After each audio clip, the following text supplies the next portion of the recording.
doutor Ranieri, tenente Wesley, colegas vereadores, excelentíssimo prefeito, Luiz Vicente, senhores secretários que vieram nos prestigiar. Agradeço a todos vocês por terem vindo.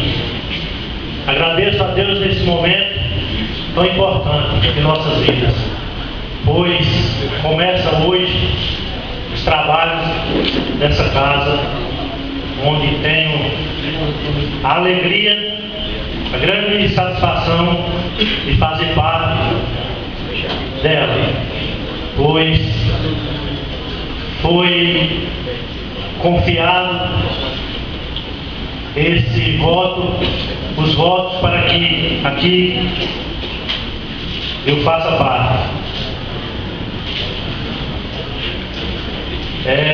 Agradeço ao pastor, agradeço ao padre Valmir por se fazer presente. Bem, amigos, sei o quanto é difícil a caminhada, pois alguns dias estou trilhando nela. Fazer parte desse novo tempo que nos estamos trilhando. Espero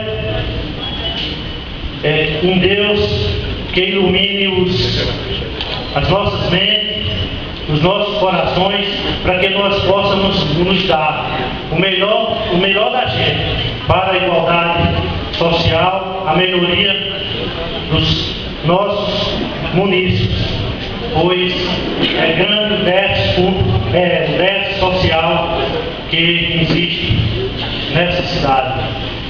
Espero em Deus que tenhamos força, inteligência e sabedoria para nos dar o melhor de nós, para que tudo venha terminar e concluir e continuar o dia a dia na paz e na tranquilidade. Meu muito obrigado. Boa noite.